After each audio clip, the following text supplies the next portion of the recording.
Yo, what is up everybody, Jay the Game, and welcome back to another Naruto reaction video here today.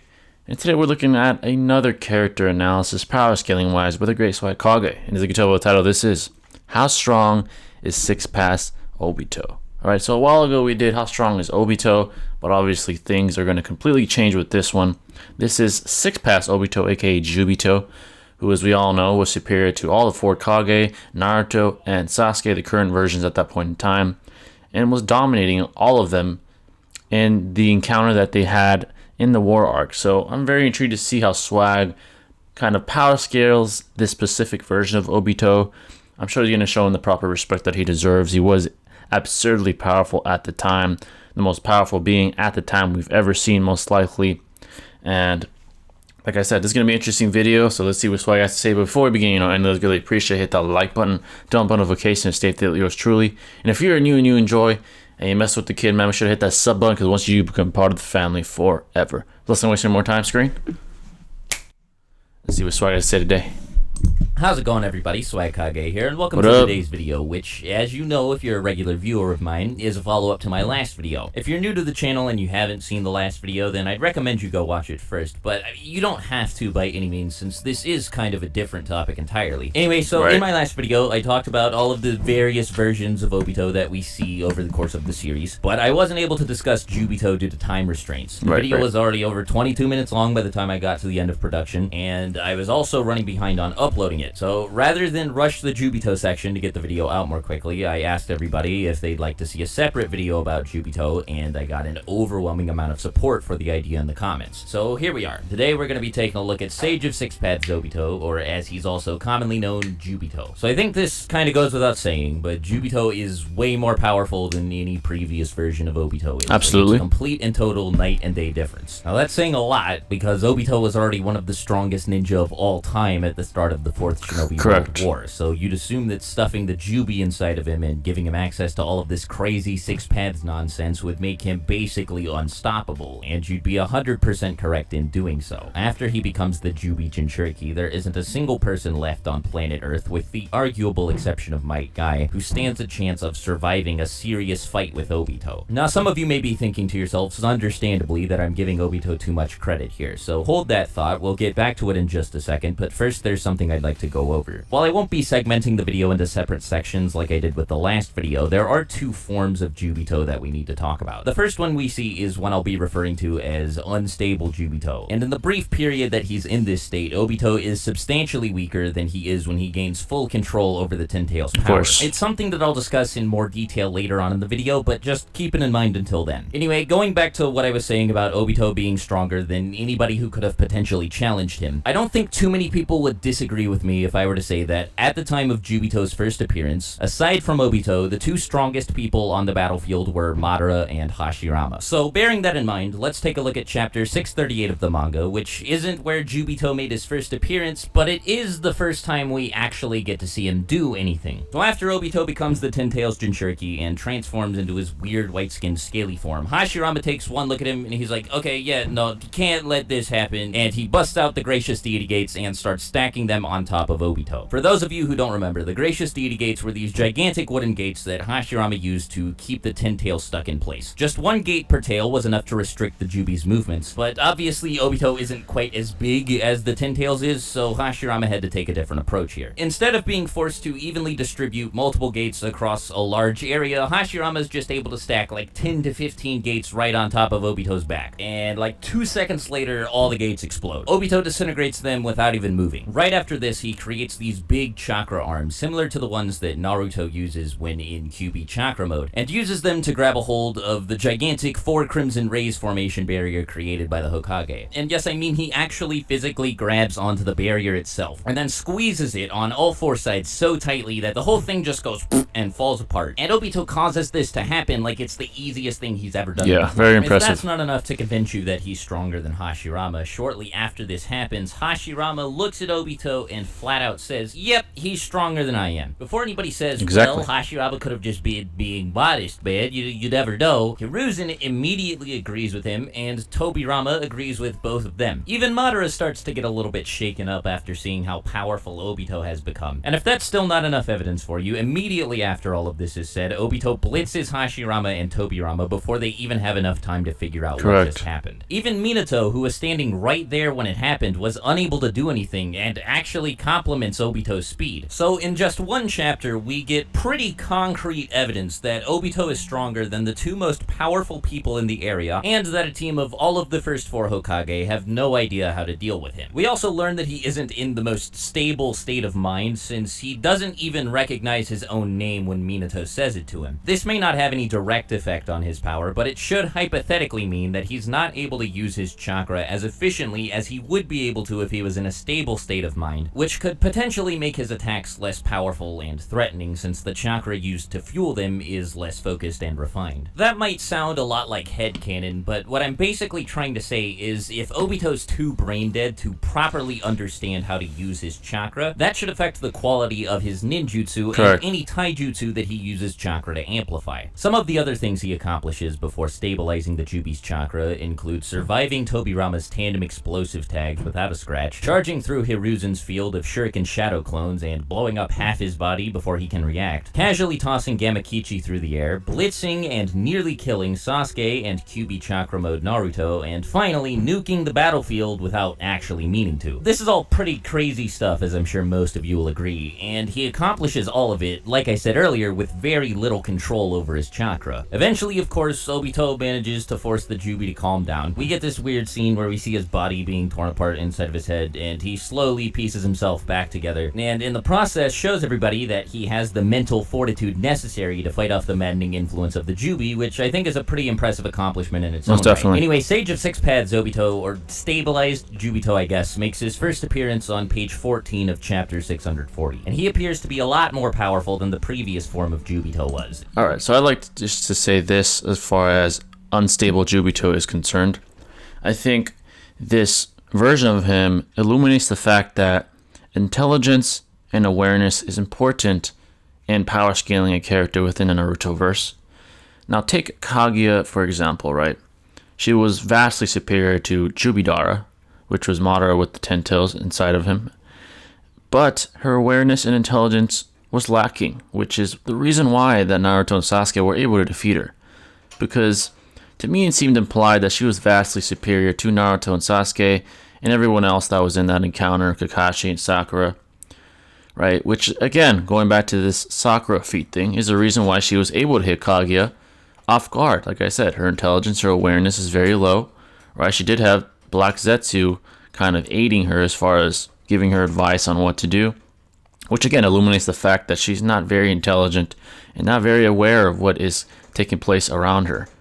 Right, because she's more of a force of nature. But the point is, I think unstable Jubito illuminates that is the case within the Naruto verse. So awareness and intelligence is very important in determining the power scaling of a character. Now, you know, surface level, Kaguya is extremely powerful. She's superior to even Jubidara. She's way superior to Jubito clearly, and probably Naruto and Sasuke, right? But if she had intelligence and awareness, you know, the storyline of Naruto would be different. They probably most likely would not have defeated her.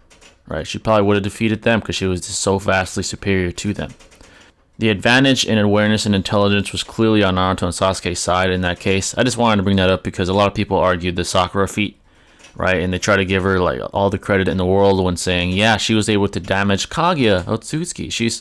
She's godly. No, that's not the case. The case is she hit someone with no awareness who didn't even care about her in the first place. She was focused on Naruto and Sasuke since they were reincarnations of her original sons. But yeah, I just wanted to bring that up. That's an interesting thing to think about. It's not as massive of a difference as the one, per se, between War Arc Obito and Unstable Jubito, but it's still a pretty noticeable one. The first and most notable difference present between these two forms of Jubito is the fact that one of them has access to a lot more tools. After fully taming the Jubi, Obito begins wielding a staff, and we also see a handful of truth-seeking orbs begin floating behind his back. The other major difference present between these two forms of Obito is something I already briefly went over, and that's that after he stabilizes the Jubi's power, Obito shouldn't be a brainless idiot anymore. He should be able to think more reasonably and clearly. He should have more control over his chakra. Stuff like that. Stuff that doesn't necessarily correlate directly to a power increase, but stuff that nonetheless makes him a lot more difficult to deal with in combat. Yep, Some exactly. other extraneous information of note is that at this point, Obito is completely immune to taking any kind of damage from any ninjutsu that aren't imbued with nature energy, and he can also use the truth-seeking orbs for both offensive and defensive purposes. Now, maybe I don't need to say this, but both of these things are very important. The first bit about him being immune to all non-senjutsu-based ninjutsu is particularly important because there are no exceptions to this rule whatsoever. Like, for example, Obito gets hit directly with a Rasen Shuriken created by QB Chakra Mode Naruto and amped by Sasuke's Inferno-style flame control, and it doesn't leave a scratch on him. I'm not exaggerating, by the way. Tobirama flat out says it has no effect at all. And it's not like Sage Mode is Obito's kryptonite or anything. Like, he's still perfectly capable of dealing with anybody who can use Senjutsu.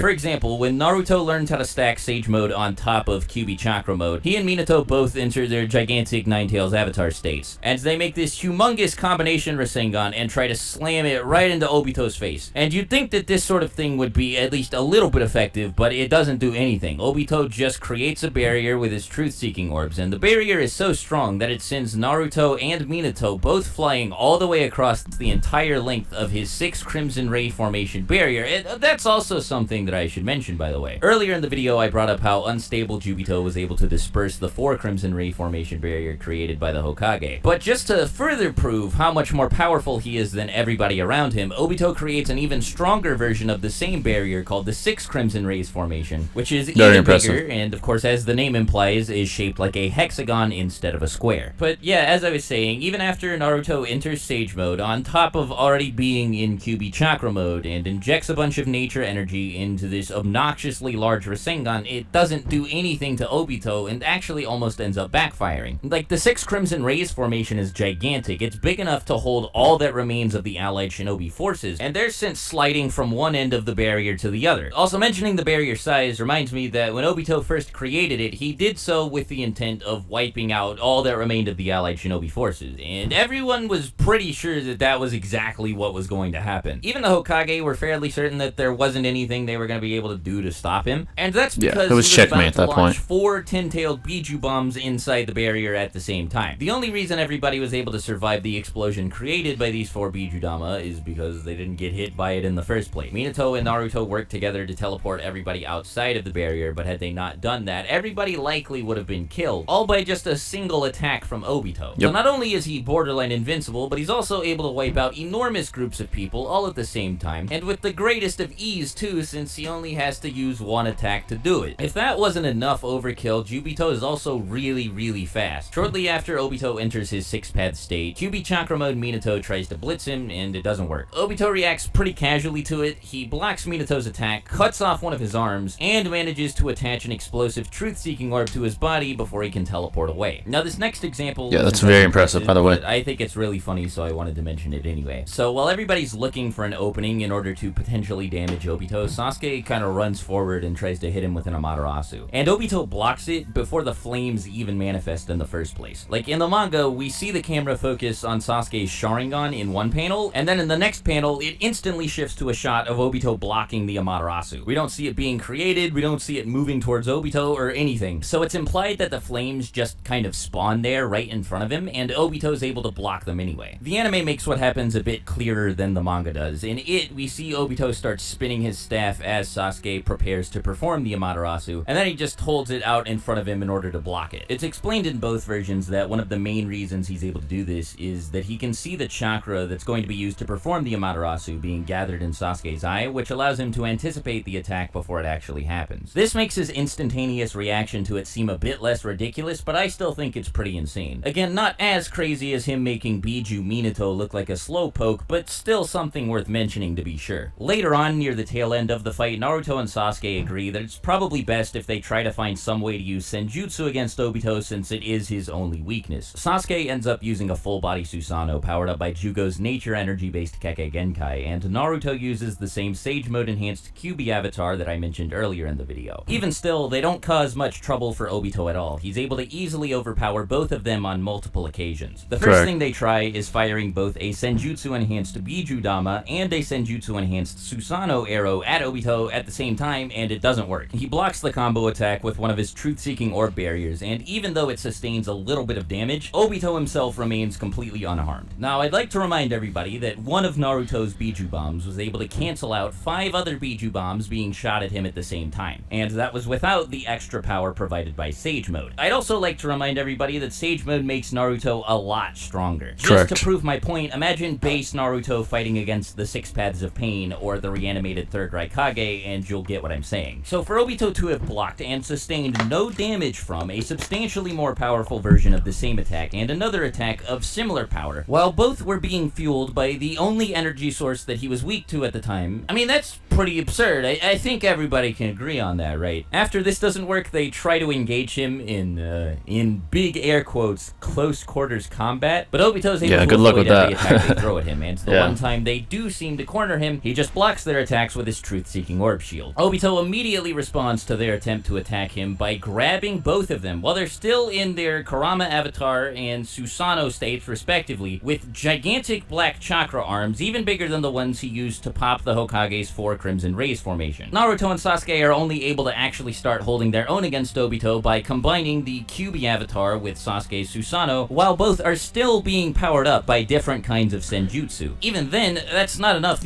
Alright, so we're past halfway, and I definitely get my 2 thoughts, and make this point here. I've said this before, but what Obito was able to accomplish, with casual ease, by the way, illuminates the fact that 6 Paths is just in a whole different tier entirely, right?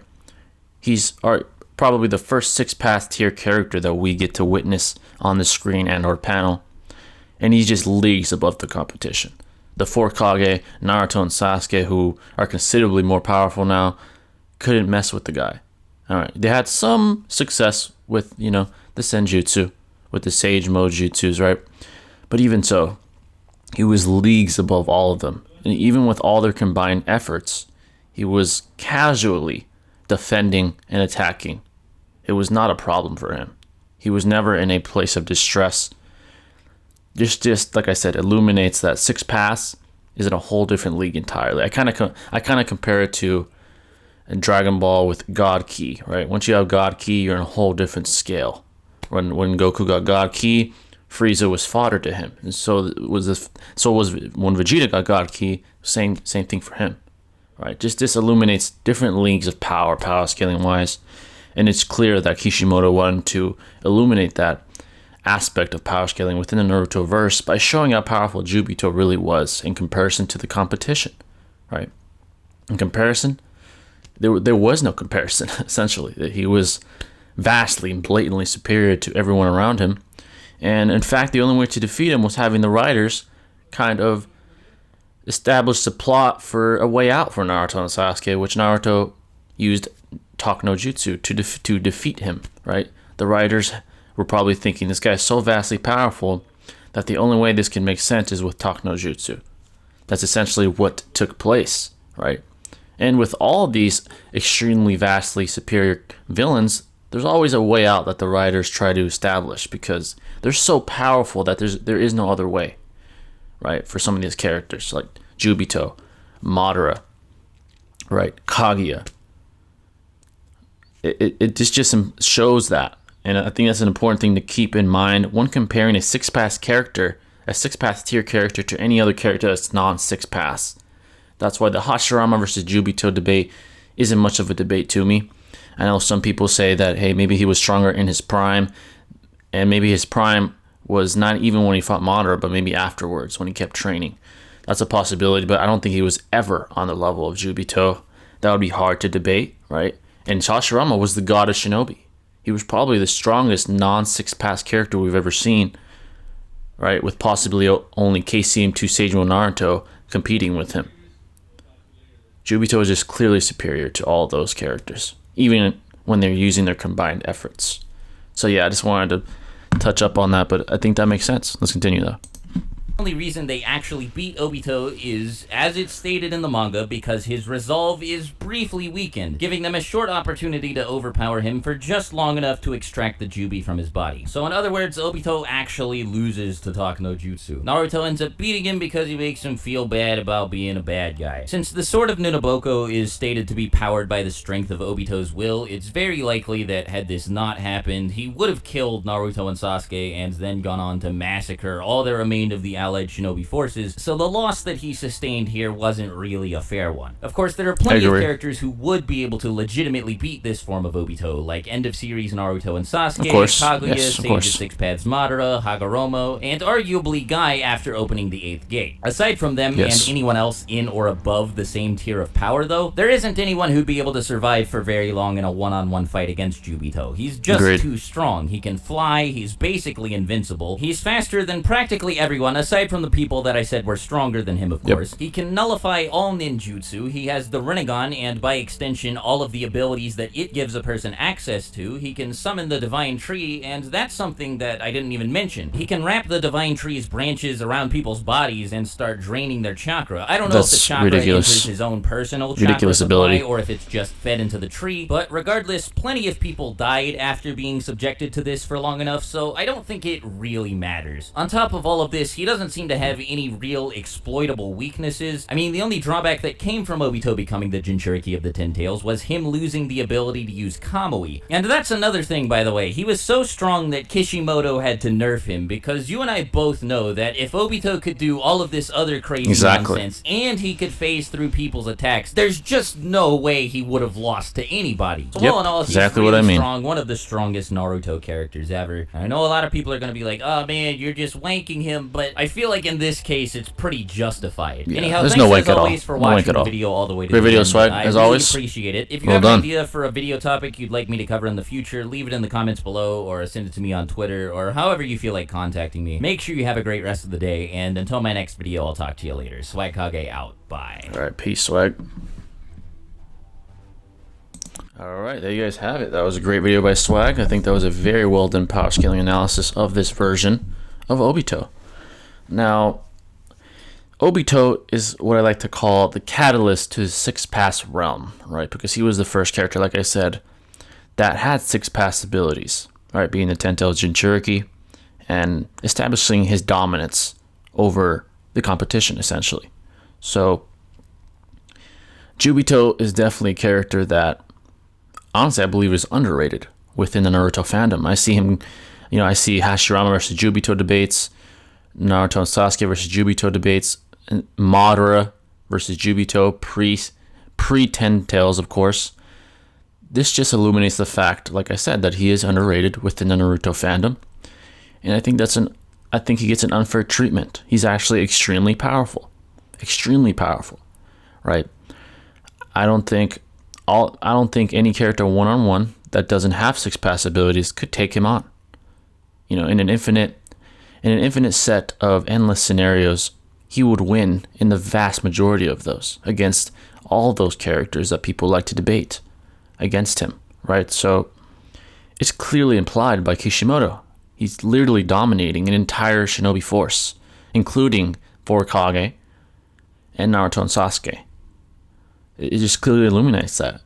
And again, Swag pointing out the fact that he can use a divine tree to suck the life force out of you, the chakra out of your body, essentially. He's honestly invincible to anyone non-Six Paths.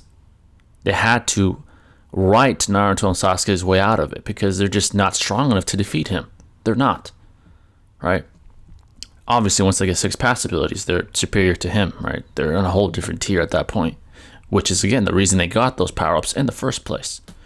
Because there's no way in hell they would have been able to compete with Jubidar, who was even stronger than Jubito. It would have been a no contest. There would be no plot at that point. It'd be impossible to even write a story if they weren't to get a power-up, right? They had to have gotten something to kind of even the odds, so to speak. But in this case, they use the Talk no Jutsu path, right? Because there's just no way they're going to beat him. He's too powerful. He's too dominant. His defensive capability is ridiculous as well. Those true seeking orbs. block everything. The 6 Crimson Barrier can tank 10-tail Bijou bombs, multiple ones. There is no character that was facing Obito that can even output that kind of energy. Not Naruto, not Sasuke, not all the 4 Kage, and most likely not all of them combined. You know, that kind of energy output is in a whole different scale. All right, that's 6 pass plus tier energy output and attack potential. It's a ridiculous feat. So hacks had to be used to save the Shinobi Alliance, right? Minato had to teleport all their asses out of there, thanks to Naruto using his chakra links with everyone to get them out of there, to avoid extermination. The Shinobi force would have been probably disintegrated on a molecular level if it weren't for hacks, thanks to Minato and Naruto. So hopefully for you guys that are kind of skeptical on how powerful 6-pass Obito truly is, I hope this opened your eyes to the reality of what is Obito, right? Because he is vastly superior to anyone that is non-6-pass. It's just the reality of the situation. Hashirama, Naruto, Sasuke, Madara, etc. He's superior to all of them. And I think his feats prove that, honestly. I honestly do. But yeah, guys, that's going to wrap it up. And of course, if you disagree, leave me in the comments. Maybe you have a different take, you have a different perspective or interpretation of the feats that Obito has. I'm always interested to see what you guys have to say. But this was a good video. If you guys have any other recommendations, please let me know in the comments. And I'll catch you in the next one, folks. This is Jay the Great signing out. Peace.